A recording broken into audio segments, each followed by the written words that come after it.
Say that it was possible to finally go and visit our late monarch in her final resting place, Queen Elizabeth II, at St George's Chapel and resting place in Windsor. Well, this particular gentleman here in the United Kingdom decided that really she wasn't fit to be on a brand new plinth, an art display, art installation, whichever you want to call it. But according to him, there are bigger things that need highlighting. Let me know what you think to this particular story.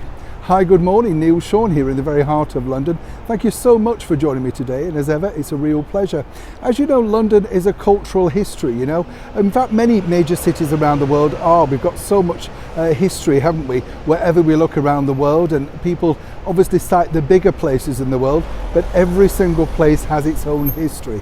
What we do like, of course, are things like statues, to look back at people and think, wow, is that what they achieved? Is that why it's here? They must have been important. Well, when you think about important people, truly, you can think about no one else bigger than, of course, our late monarch of 70 years, Queen Elizabeth II. And as we've told you before, there's an ongoing sort of debate about what they should do next in order to honour such a legacy of 70 years. I mean, it's incredible to think, isn't it? Only really Queen Victoria did the same. And when we look at the cultural changes that she went through, we will look back, of course, on the Elizabethan reign, the second one, and say the same thing. So it really would be a fitting tribute, of course, for Her Majesty to be, well, shall we say, honoured with the opportunity to appear on the fourth plinth in the very heart of London, Trafalgar Square. Now, the fourth plinth has been put together really for, you know, new pieces of work, apparently things that the public would like to see. This was the last art installation on there. Now, when you think about it, of course, you have to look and think, what do the public actually want to see? Well, overwhelmingly, what people did want to see was our late monarch on the fourth plinth. But our current Mayor of London, Sadiq Khan, has ruled that opportunity out. And here's the reason why. According to our Mayor of London, Sadiq Khan, who's running for his second term, or running through, should I say, his second term right now, clearly he's not looking at his electorate. Those are the people, of course, who have voted him in, made him the mayor for the second time.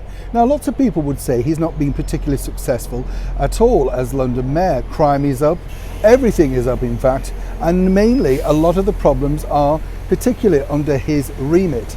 Also, like, you know, the London transport breakdowns, the endless strikes, these are the things that he is responsible for. But according to his office and himself, we have to say, he apparently feels there's no room for Queen Elizabeth, the statue. Now, he apparently says there's no room for Queen Elizabeth's statue on Trafalgar Square's plinth.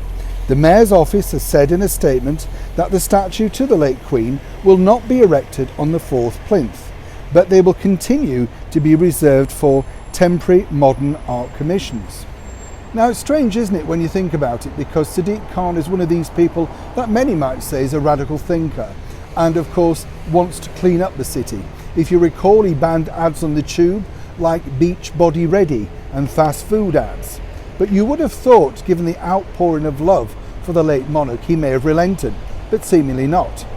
What is interesting, though, is that will be on the fourth plinth is a statue all about colonialism and how bad we've been as a country. Wonderful, don't you think?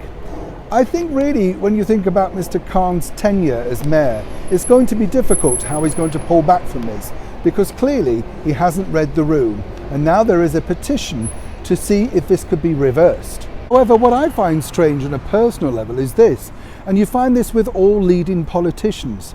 If you recall way back at the start of the Platinum Jubilee, the Scottish leader, Nicola Sturgeon, didn't want history books given out for free to Scottish school children all about the reign of the late monarch. Apparently, she thought they were too expensive and, of course, wasn't really in agreement with it. But she too was only too happy to attend the Platinum Jubilee celebrations, sitting prime, of course, in all the free seats and watching all that marvellous entertainment.